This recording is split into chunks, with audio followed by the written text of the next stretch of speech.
Hello and welcome to this episode. I am quite excited to talk about this because I've been getting a lot of requests around what to do with the idea that there are so many wonderful, talented, extremely successful women out there that are looking to find partners and mates and are struggling to find them. The dynamics of society are changing now. Women are getting very educated. Women are successful in their careers. They're income generators. And so what that's doing is creating some form of an identity crisis for men as to what they need to do to really draw these very talented, grounded, educated women to themselves. Because money is really not cutting it, even if they are financially successful. The other element is that the criteria is different for them. And so a lot of the wonderful men who may not be as financially successful, but they're finding themselves scared to take the next step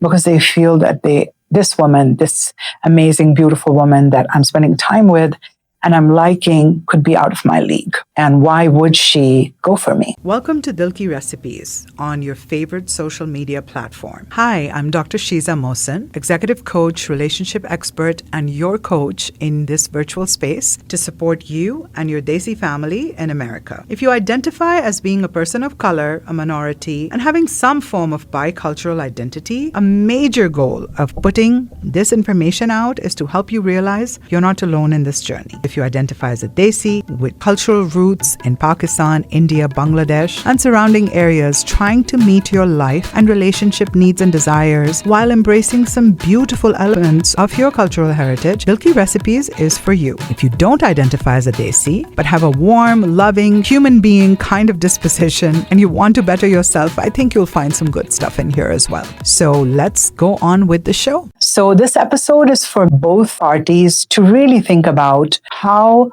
this trajectory of relationship dynamics and also hopes for a beautiful, fulfilling, wholesome relationship are changing. So I'm going to talk about a lot of the experts in the field and what they have really presented to us in beautiful ways that can help you learn about what these components are when somebody is looking for a romantic partner, somebody to be in a long-term relationship with. Esther Perel talks a lot about attraction and that chemistry that you feel when you meet someone.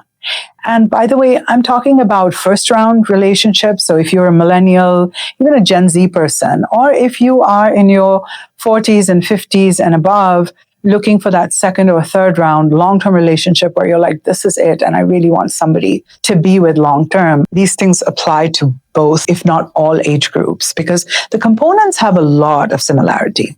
So Esther talks about how attraction and chemistry is very evident, and you want to really notice a person in a different way, and then you know that there is or could be a possibility of that romantic connection, that chemistry that you feel, or the potential of chemistry. The Gottman Institute talks about the idea of fondness and admiration. So John Gottman, Julie Gottman, they've done some great work, and they talk about how this person that you're looking for to be in a long-term relationship with, you have to be fond of them. You have to admire something about them. You really want to like something about them that makes you go back to them, when that drive, that sexual desire is not going to be there all the time. What is carrying you into that relationship? It's the fondness, the admiration, which really, really makes very strong possibility of a good, sound friendship. And any long-term relationship and almost all successful couples that you talk to really, really talk about this element about a deep friendship. And that comes from feeding into the fondness and admiration. And of course, then there is this idea of, I like this person. I think we have chemistry. I'm really getting fond of them. We have a great connection. But are they interested in that commitment? So Matthew Hussey talks about it a lot, that, and I love how he frames it. He says that, when you meet someone and you're admiring them, especially this goes for women and for men, I think, when you are meeting this person, yes, you have the attraction, you think that the possibility is there, but you don't know if this is going to work unless there is commitment from both sides to really want to make this work. And that's where I really want our focus to be in terms of a very successful woman that you men might be looking at and wondering if this person is going to be interested in you if there isn't that financial success. And even for those of you who are financially successful and wondering why she's not going for you because you make so much money, women today, especially successful women in their careers, are looking for different things. So I'm going to be talking about two elements. The first one is going to be the 5 things that I believe are really, really strong components amongst others for what a successful woman is looking for in a partner, in a possible partner that she may want to commit to. And then the second element, I am going to give you an option if you're really interested and you like what you hear, is I've organized an outline of a guide on how to have this critical conversation with this person and what you can say in organizing your thoughts to talk about some important things if you are considering to be in a committed relationship and you want to present the possibility of a committed relationship. Very excited for whoever you have in mind. So think about that person, think about this amazing woman that you want to be with and what they may be looking for. So based on all the feedback I've gotten from so many single women who are maybe in their 20s and 30s, but some of them who are in their 40s and 50s, and they are, divorced or have broken up from long-term relationships and are looking for that partner, that companion. And this is a combination of what I have seen and what I've heard of what they're looking for. So the number one thing that a successful woman is looking for in a man, in her man, is loyalty and trust. So what does that mean? Loyalty means that whether it is in front of her family or his family, whether it is in social situations, in the workplace, wherever this person is by her side, that they're loyal to her and that she can trust them. An example, a very, very important example that I have heard from quite a few of the executive women that I have worked with is that when they are in social situations with this possible partner and they show inappropriate behaviors, and an inappropriate behavior that really violates the loyalty and trust could be as simple as being flirtatious with other women when they're going into this room, this event, this family gathering with their partner by their side. It automatically violates the fundamental rule of trust and violates safety for this person, right? So you could be a very, very well-earning person or not, or a very good-looking person. I know there's a lot of focus on physical looks, working out and all of that. But if you are not able to hold your own and stay committed to your partner, it's a very unattractive quality. And that definitely pushes you down in terms of what this successful woman might be looking for. The second thing that a lot of women are looking for in today's day and age, given money is something they have been able to now take care of themselves. They're financially independent. They can pay their own bills. They can actually enjoy a very high quality lifestyle that they may want you to be a part of, is emotional maturity, is distress tolerance.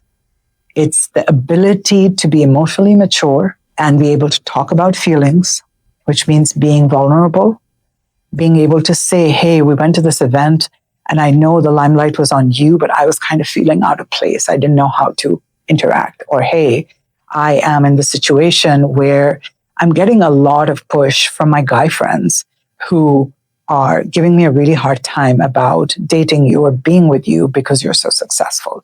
So having all of these conversations, having the courage to have that conversation. Or, hey, I just didn't feel good when you cracked that joke about me in a social situation. And then giving them an opportunity to course correct, to apologize. And so that emotional maturity is very important. When I talk about distress tolerance, and that's distress, so distress, not distrust. Distress tolerance is every argument ending in a possible threat of breakup.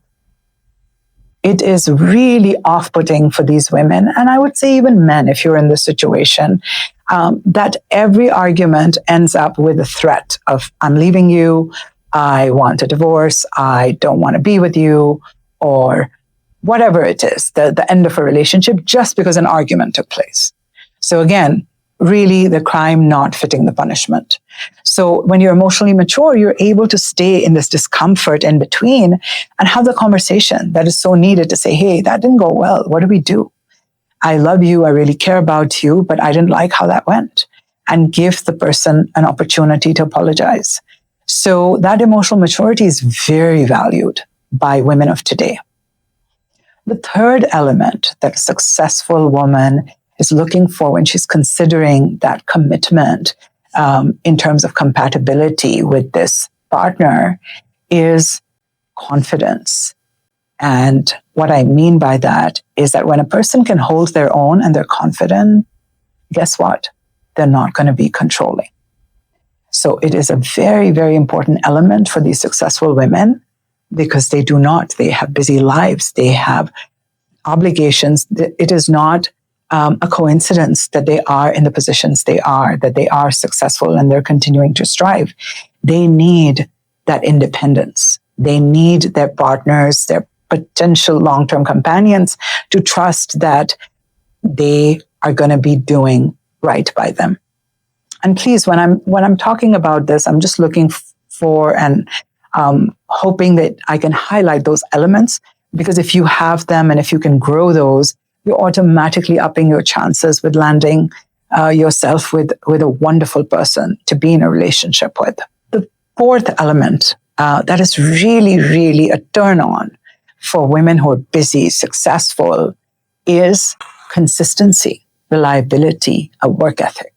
So what do I mean by that? Consistency. A woman who is extremely successful is busy. So women who are very successful, you have to know that this is not a coincidence. They probably have exceptional work ethic. They are very busy. They know how to manage time. So if you show up very inconsistent, you show up canceling on them, you give them the hope that they're going to have a plan and then you never follow up, or your percentage of times that you actually show up when you had suggested you will is very low, then you're not an attractive, desirable person. Because a lot of busy women, we're still living in the world of male privilege, which means that there is inequity in the burden and the workload a lot of times for these busy, very remarkably successful women. So if you show up with inconsistency, you show up saying, oh, that would be lovely to see you, and then come up with like a last minute excuse, your reliability factor is going down. Because this woman probably has taken out a lot of time and been deliberate in carving out this space to have some fun. And so when you don't show up, or you take it very lightly, like it's not a big deal because you may not have as much things going on for you, that is definitely not an attractive quality.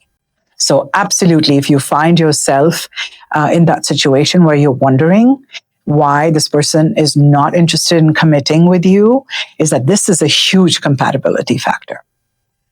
Number 5, again, you're looking at compatibility. And so we've talked about loyalty and trust. We've talked about emotional maturity. We've talked about confidence, showing up in the form of independence, promoting and not being controlling. And we're talking about being consistent, being reliable, having a good commitment and outcome ratio, that when you commit, you deliver. The final one that I would say is an important one for you to look at is the kind of lifestyle and the goals that this person has, and whether you are aligned with them or those are really resonating with you as valuable. So how they look at family interaction, how they look at even something as simple as vacation time to something very complicated like blended family dynamics, like whose families are we going to do the holidays with? Those conversations are critical for this woman to feel safe enough to want to be in a committed relationship with you.